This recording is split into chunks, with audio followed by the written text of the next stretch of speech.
Jamaah sidang Jumat rahimani wa rahimakumullah. Semua manusia pasti menginginkan kebahagiaan. Tidak seorang pun manusia yang hidup di atas permukaan bumi ini kecuali ingin bahagia. Namun jamaah rahimani wa rahimakumullah, banyak di antara kita, di antara umat manusia pada umumnya, mereka tidak mengerti, tidak paham di mana letak kebahagiaan itu.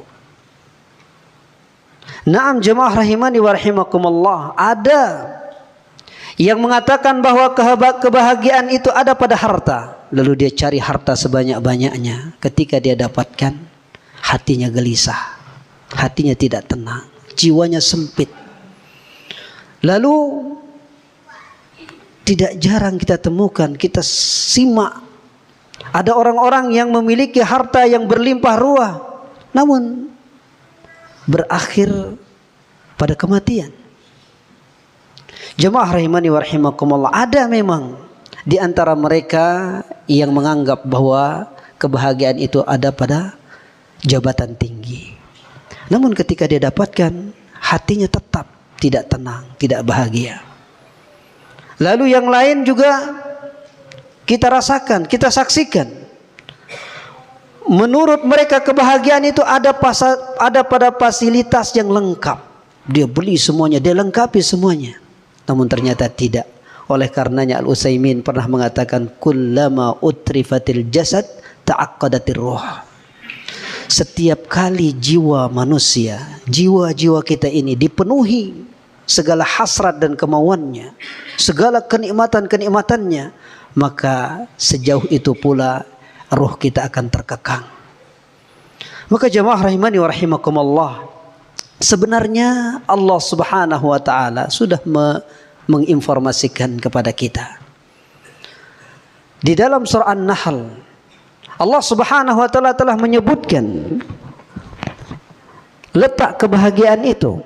Ternyata kebahagiaan itu bagi orang-orang yang beriman ada di dunia, kemudian juga di akhirat. Berarti kebahagiaan yang didapati oleh orang-orang yang beriman, yang beramal saleh, itu di dunia dia dapatkan, kemudian di akhirat akan kekal abadi kenikmatan dan kebahagiaannya. Allah Subhanahu wa taala berfirman, man 'amila salihan min dzakarin aw untha wa huwa mu'minun falanuhyiyannahu hayatan thayyibah wa lanajziyannahum bi ahsani ma kanu ya'malun. Yang artinya jemaah rahimani wa rahimakumullah, siapapun atau barang siapa yang melakukan amalan saleh dari kalangan laki-laki ataupun perempuan dan dia adalah orang yang beriman, maka kami akan berikan kepadanya kehidupan yang baik, dan kami akan balas di akhirat dengan sesuatu yang lebih baik dari apa yang mereka amalkan. Dari ayat ini jemaah rahimani wa rahimakumullah, kita bisa memetik dua faedah kebahagiaan bagi orang yang beriman dan beramal saleh. Yang pertama, di dunia Allah Subhanahu wa taala janjikan dia, lanuhyiyannahu hayatan thayyibah, kami akan beri dia kehidupan yang baik.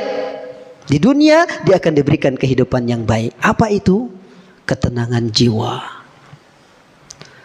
Jiwa yang lapang, merasa cukup dari apa yang Allah berikan kepadanya. Itulah kebahagiaan seorang mukmin di dunia. Jiwanya tenang, jiwanya bahagia, hatinya tenang, tidak gundah gulana, tidak disibukkan dengan perkara-perkara dunia. Dunia itu di tangan tetapi tidak merusak hatinya, tidak masuk ke dalam hatinya, tidak menjadikan dia frustasi. Ketika datang dunia biasa saja, ketika pergi biasa saja. Berarti orang ini mendapatkan kebahagiaan itu. Oleh karenanya para ulama kita salaf terdahulu merasakan kenikmatan ini, ketenangan jiwa, jiwa yang lapang, merasa cukup, bersifat qanaah. Ini dirasakan oleh ulama-ulama salaf terdahulu, di antaranya jamaah rahimani wa rahimakumullah yang pernah mengatakan, yaitu Ibrahim ibn Adham. Apa kata beliau? Lau ya'lamul muluk wa abna'ul muluk ma nahnu fihi minan na'im lajaladuna bis-suyuf. Kata beliau, kalau seandainya para raja, orang-orang yang memiliki kedudukan yang tinggi, anak-anak raja itu mengetahui, merasakan apa yang kami rasakan berupa kenikmatan, berupa ketenangan jiwa, maka mereka akan merebut itu. Bahkan mereka akan mengangkat pedang-pedang mereka untuk merebutnya kalau seandainya tidak dikasih. Menunjukkan bagaimana tenangnya mereka, jamaah rahimani wa rahimakumullah. Ketenangan yang dimaksudkan di sini adalah keimanan dan amal saleh. Oleh karenanya Syekhul Islam Ibnu Taimiyah rahimahullah juga pernah mengatakan, "Madza yaf'alu a'da'i bi? Jannati wa busdani fi sadri." Apa yang mereka inginkan musuh-musuhku terhadap diriku? Kita tahu bagaimana Syekhul Islam Ibnu Taimiyah memperjuangkan Al-Quran dan Sunnah, memperjuangkan Islam, berjihad di jalan Allah. Apa yang mereka inginkan pada diriku, sementara surgaku, kebunku ada di dalam hatiku.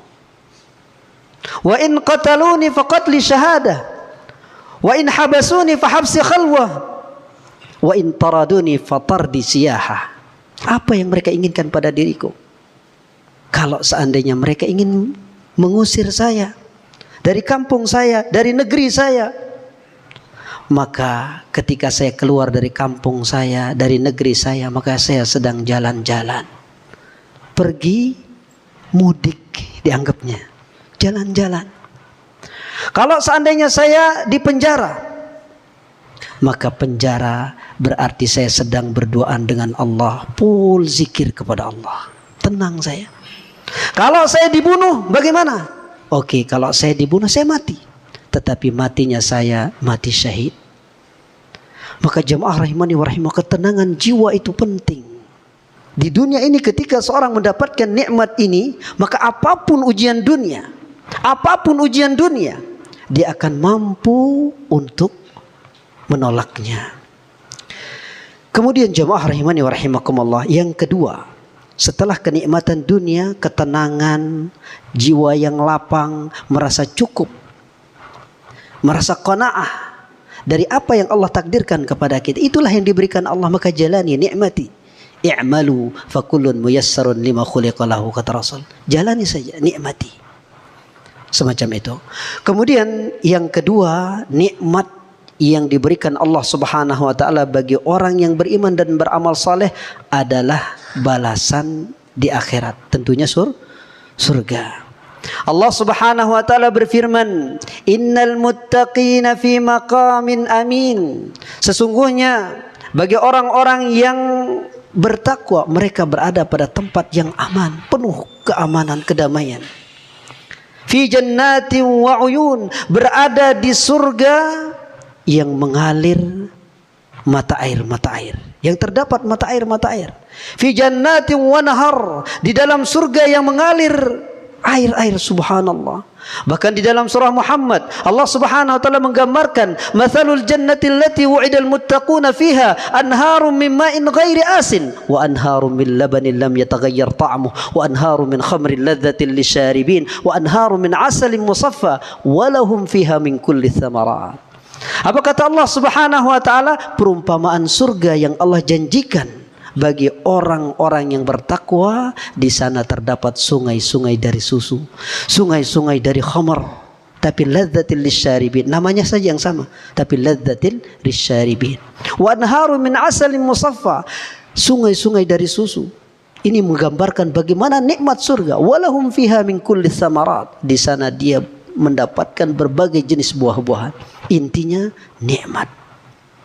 Oleh karenanya disebutkan dalam sebuah riwayat, yunadi munadin, nanti di surga orang-orang yang beramal saleh, orang-orang yang beriman dan beramal saleh itu akan dipanggil. Kemudian innalakum an tasihhu fala tasqamu wa innalakum an tahyau fala tamutu abada. Sungguh, kata pemanggil ini, sungguh kalian akan sehat selamanya dan tidak akan pernah sakit. Sungguh kalian akan hidup selamanya dan tidak akan pernah mati. berarti di sana tidak ada kesusahan lagi. Ketenangan, kenikmatan, senyuman, bahkan tidak ada orang sedikit pun sakit hati sama orang lain. Wa naza'na ma fi qulubihim min ghil, kata Allah, kami cabut itu rasa sakit hati, rasa dongkol, rasa jengkel sama orang lain, itu tidak ada di sana. Senyum semuanya. Itulah kenikmatan yang Allah janjikan bagi kita. Maka oleh karena itu jamaah rahimani wa rahimakumullah, ayo kita terus istiqamah. Jangan kita menjadi hamba-hamba Ramadan, tapi jadilah kita hamba Allah. Yata'abbadullah tawalad dahr, di mana dia akan selalu beribadah kepada Allah sepanjang hayatnya. Wa'bud rabbaka hatta ya'tiyakal yaqin, sembahlah Tuhanmu sampai datang kematian. Istiqamah, inilah yang kita inginkan jamaah rahimani wa rahimakumullah setelah Ramadan. Dan ayo kita tingkatkan puasa sunnah kita, ibadah-ibadah sunnah kita di samping yang wajib. Semoga Allah Subhanahu wa taala menjadikan kita hamba-hamba yang istiqamah di atas ketaatan dan diwafatkan oleh Allah Subhanahu wa taala di atas husnul khatimah. Amin amin ya rabbal alamin.